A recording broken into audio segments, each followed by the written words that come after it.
প্রিয় দেশবাসী, আপনারা এর মধ্যে দেখতেছেন সোশ্যাল মিডিয়া নিউজে লক্ষ্মীপুরে বিএনপি করার কারণে এক পরিবারকে রাতের অন্ধকারে যাইয়া দুষ্কৃতিকারীরা না অন্য কে এখনও মানে সেখানে প্রশাসন বা মিডিয়া এগুলো এখনও প্রচার করছে না। আমরা দেখতেছি না আসলে দোষী কারা। সে বিএনপি করার কারণে তাকে নিষিদ্ধ যাই সেই গুপ্ত বাহিনী না সন্ত্রাসীরা তার বাড়িতে ঘরে যায় তালা মারি দিয়ে তার ঘরকে আগুন দিয়ে ধরাই দিয়ে সেখানে তাকে না পাইয়া তার যে কন্যা সন্তান 60 বছর একজন কন্যা সন্তান ছবিটা আপনারা দেখেন, তাকে ফুরিয়ে মেরে ফেলছে।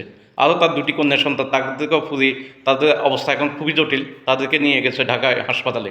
তো এই যে মনে করেন আমাদের জুলাই যোদ্ধা ওসমান হাদিকে হত্যার পরে এই যে ইউনূস সরকার আসলে ক্ষমতা কেন বসে আছে আমি জানি না। তার প্রশাসন আইন এগুলো কি করে, আজও এখনও সেনাবাহিনী ম্যাজিস্ট্রেটি পাওয়ার নিয়ে এখানে আছে, মাঠে আছে। কিন্তু আমরা দেখতেছি কি বিএনপির এই যে কর্মী বাড়িতে আগুন দিয়ে তাকে পুড়িয়ে মারার জন্য মারি ফেলতে চাইছে, তার একজন বাচ্চাকে পুড়িয়ে মারছে।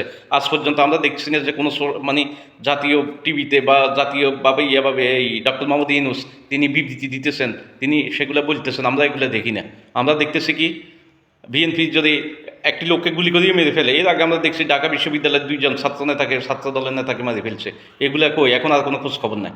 তো এখন আমরা দেখতেছি কি বিএনপি করার কারণে তার দোষলের শেষে বিএনপি করে, সে একজন বিএনপির কর্মী, তাই তার বাচ্চাকে তাকে জ্বালিয়ে পুড়িয়ে মারার যে গুপ্ত বাহিনী না সন্ত্রাসীরা আজও সেখানে এটা ক্লিয়ার করেনি। তো আমরা বলবো ডক্টর মোহাম্মদ ইউনূসের প্রশাসন আর্মি ম্যাজিস্ট্রেটি পাওয়ার সব কিছুই এখনো মাঠে আছে, তাহলে এই অন্যায়গুলো কেন হচ্ছে? আর সে বিএনপি করার কারণে আজ কোনো মানে জাতীয় দৈনিকে বা কোনো টিভিতে ইউনূস সাহেব আজকে সুখ প্রকাশ করছেন না যে এই যে একটা বাচ্চাকে পুড়িয়ে মারলো, 8 বছর একটা কন্যা সন্তানকে, আরও 2জন তার সন্তানকে এভাবে পুড়িয়ে মারলো। এখন কোনো ইউনূস সাহেবের এগুলো গায়ে বাজে না। আসলে ইউনূস সাহেব কী করতেছে আমি বুঝি না। এই যে আপনারা জানেন তফসিল ঘোষণার পরে তার আইনশৃঙ্খলা বাহিনী যেভাবে কঠোরতম অবস্থা থাকার কথা ছিল সেটাতে এখনও তা রাখতে পারতেছে না। কেন রাখতে পারতেছে না? তিনি কি নির্বাচন আদতে কি আসলে কি ফিস নামাইতে চান, না তিনি আরও ক্ষমতায় বসে থাকতে চান? আজকে দেখেন বিএনপি কর্মী এটা যদি না হতো, এটা যদি অন্য কোনো দলে হতো, তাহলে বিএনপির যদি আংশিক পরিমাণ তারা পাইতো, বিএনপির যদি আংশিক পরিমাণ তারা এদের সাথে সংযুক্ততা থাকতো বা বিএনপি না হয়ে অন্য কেউ হইতো, তাহলে আজকে দেখতেন বাংলাদেশে কী অবস্থা তারা করতো।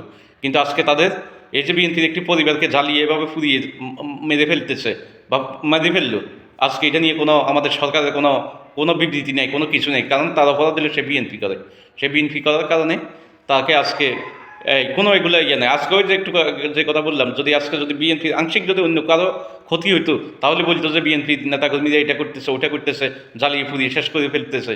এ হলো বর্তমান আমাদের এই তত্ত্বাবধায়ক বিপ্লবী সরকারের অবস্থা। তা আমরা বলবো দোষী যারা, লক্ষ্মীপুরে যারা এই একটা ঘটনা ঘটিয়েছে তাদেরকে অবিলম্বে ধরে তাদেরকে ফাঁসির আওতায় আনুন এবং প্রকাশ্যে এগুলো প্রকাশ করুন আসলে এরা কারা এগুলো করছে। ধন্যবাদ।